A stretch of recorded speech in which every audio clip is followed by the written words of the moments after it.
ஆமா, ஒட்டுமொத்தமா டிஎம்கே தான் வெற்றி பெறும். மாற்று அரசியல் சொல்லிட்டு சில பேர் வராங்க இல்லையா, விஜய் அண்ணா இருக்கட்டும், சீமான் அண்ணா இருக்கட்டும், அவங்கள வெற்றி பெற முடியாதா? கஷ்டம். ஏன்னா சீமாங்கதெல்லாம் அவ்வளோதான். என்றைக்கு பெரியார என்ன செஞ்சு கீழ்ச்சாருன்னு சொன்னாரோ அன்றைக்கே அவர் கதை கிழிஞ்சிட்டுது. என்ன அதே போல் விஜய் இப்போ தான் வந்திருக்காரு. என்ன அவருடைய பலம் என்னன்னு யாருக்குமே தெரியாது. அவரு நின்று அவருக்கு என்ன மக்கள் செல்வாக்கு இருக்கிறாங்களான்னு மக்கள் கூடுறாங்கனாக்கா கூட தான் செய்வாங்க. மாடர் நடத்துகிறவங்களாம் பணம் கொடுத்து தான் இட்டு வரான். எனக்கு யார் இடதுசாரிகளை தவிர மற்ற யார் இப்போ பணம் கொடுக்காம இட்டு போகிறாங்க? அதுபோல் மக்கள் கூடுவாங்க. எல்லோரும் ஓட்டா மாறுமான்றதை வருங்காலத்தில் தான் தெரியும். 2026 அவங்க தனித்து போட்டியிட்டா தெரியும். மேக்சிமம் தனித்து போட்டியிட மாட்டாங்கன்றது தான் என்னுடைய கருத்து. யாருடையாவது அலைன்ஸ் வைப்பாங்க. இல்லை பொதுவாகவே அரசியல் இதுவே இப்போ அலைன்ஸ் இல்லாமல் யாருமே ஜெயிக்க முடியாது அப்படின்ற ஒரு கண்டிஷனுக்கு வந்தாச்சு. இன்னும் கொஞ்ச நாள் பொறுத்து அது கூட்டாட்சி தத்துவமாக மாறுறதுக்கான வாய்ப்புகள் அரசியல் ஆட்சியில் பங்கு வருவதற்கான வாய்ப்புகள் கூட உண்டு வருங்காலத்தில். ஒருவேளை திமுக விடுதலை சிறுத்தை கட்சி இருக்கு, ஆமா, 2026 துணை முதலமைச்சரா அண்ணன் திருமாவளவனுக்கு கொடுப்பாங்களா? கொடுக்க மாட்டாங்க. எதனால? ஏன்னா திமுக டம் மெஜாரிட்டியா தான் வரும். வந்துடுச்சுன்னா தரமாட்டாங்க. அதை எந்த காலத்துலயுமே அவங்க விரும்புறது இல்லை. ஒரு அண்ணாதரம் இருந்திருந்தா செஞ்சிருப்பாரு. ஏன்னா அவர் கூட்டாட்சி திமுக வெற்றி தோல்வி தீர்மானிக்கக்கூடிய பெரிய சத்திய பார்த்தனாக்கா திருமாவளவனுக்கு இருக்குல்ல, அதுல எந்த சந்தேகமும் வேணாம்.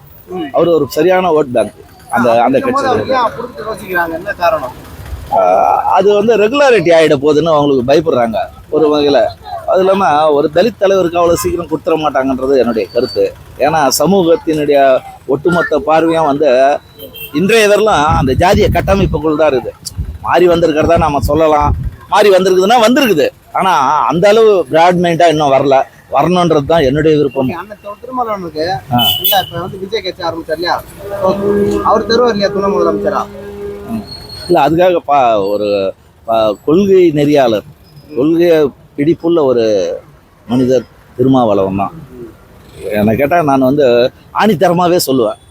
இன்றைக்கு இந்தியா ஃபுல்லாக இருக்கிற அத்தனை பேரும் விலை போனால் கூட விலை போகாத இருக்கிற அத்தனை பேருன்னா நம்ம தலித் அந்த இதை இந்தியா ஃபுல்லாக எல்லாருமே விலை போனவங்க பிஜேபி கிட்ட. ஆனால் திருமாவளவன் விலையே போக முடியாது கராராக சொல்கிறாரு தன்னுடைய கட்சியினுடைய நிலைப்பாடு என்னன்ட்டு. அப்போ அவர் தான் உண்மையாகவே ஒரு நல்ல பொலிட்டீஷியன். சரியான முறையில் தன்னுடைய மக்கள்னு கூட சொல்லக்கூடாது. அவர் இன்னைக்கு பொதுவான ஒரு தலைவர். தமிழ்நாட்டை பொறுத்தவரெலாம் இந்தியா லெவலில் அம்பேத்கரை விளக்க முடியாது, தமிழ்நாட்டில் பெரியாரை விளக்க முடியாது, உலக அளவில் பார்த்தா மார்க்ஸை விளக்க முடியாதுல்ல. அது போல தான் இது. ஓகே, புதுசாக கட்சி யாரும் தொடங்கினாலுமே டாக்டர் அம்பேத்கரையும் பெரியாரை பேசாமல் யாரும் உள்ள வர முடியாது தமிழ்நாட்டில் கண்டிப்பாக. ஏன்னா அம்பேத்கர் இந்தியாவின் சிற்பி. அவர் தான் நிறைய விஷயங்களை பண்ணியிருக்காரு. ஆனால் தெரியாது.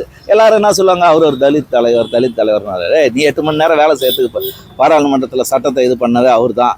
நான் பெண்களுக்கான இடஒதுக்கீடு, சமத்துவம், நிறைய விஷயங்களை, அதுவும் ஓபிசிக்கு என்ன பேக்வேர்டு கம்யூனிட்டிக்கு இடஒதுக்கீடு தர முடியாதுன்றத ஒரே காரணத்துக்காக தன்னுடைய பதவியை விட்டே வந்தவர். நிறைய பேருக்கு தெரியாது. யார் சொன்னது? அது சரியா படிக்க தெரியாத மூடர்கள், கண்ணை மூடிக்கொண்டு உலகம் இருட்டாயிடுதுன்னு நினைக்கிறவங்க தான் அப்படி சொல்ல முடியும். ஆமா, படித்த பெரும் மேதாவிகளெல்லாம் அம்பேத்கர் உலக அளவில் கூட பேசப்படலாம். இன்றைய கூட லண்டன் இம்பீரியல் கவுன்சில் இருக்கிற ஒரே படம் இந்தியாவில இருந்து அம்பேத்கர் தான். ஓகே, நான் இப்போ விஜய் பார்த்தீங்கன்னாக்கா எந்த ஒரு ஆர்ப்பாட்டமும் இல்லாமல் மாலை போட்டுருக்காரு. ஆமா, வரவேற்கிறோம். யாரா இருந்தாலும் அம்பேத்கருக்கு மரியாதை செய்யற யாரு மாலை போட்டு பக்கத்திலே பார்த்தோன்னா விடுதலை சிறுத்தை கட்சியோட கொடிகள் எல்லாமே பறந்து இருக்கு சரிங்களா, அதெல்லாம் பொருட்படுத்தாம ஆனா போய் மாலை போட்டுருக்காரு இல்லையா? ஜனநாயக நாடு தானே. இங்க யார் சண்டை போட்டாலும் அங்க ஒத்துக்க முடியாது. இதை ஏற்கனவே திருமாவளவன் ஒரு தடவை ஒரு நிகழ்வு ஒன்று நடந்தப்ப கூட சுட்டி காட்டியிருக்காரு. எந்த காரணத்தை மட்டும் ஜனநாயகத்தை குழி தோண்டி புதைக்க கூடாது. யாரு இருக்கட்டும், திருமாவளவன் பக்கத்தில் நின்னா கூட விஜய் போய் மாலை போட்டாக்க தப்பே இல்லையா? வரணும், அப்படிதான் வரணும்ன்ற.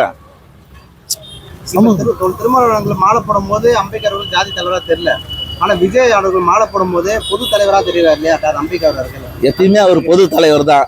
இல்ல சொல்ல மக்கள் பார்வைக்கு அப்படி தெரியும். ஆமா, அது பரமசேலர் சொல்லிட்டு இருக்காங்க இல்லையா, அவங்க பார்வைக்கு அப்படி தெரியுதுல்ல. ஆமா, அது என்னன்னா இன்னும் இந்த சமூகம் ஜாதியில இருந்து விடுதலை பெறலன்னு வருது. ஏன்னா அது சொன்னா போல அது மூளைக்குள்ள விடப்பட்ட விலங்கு இல்லையா, அது வெளில வரணும். விஜய் தொண்டர்களே பார்த்தீங்கன்னாக்கா மற்ற ஜாதி ஆளுங்க இருப்பாங்க, எல்லாரும் இருப்பாங்க. ஆனா இப்ப போய் மாலை போடும் போது அவங்கள ஏற்றுக்கக்கூடிய மனநிலை வருது இல்ல? வரும், கண்டிப்பா வரணும். அதுதான் ஆரோக்கியமான அரசியலுக்கு இதுவாகும்.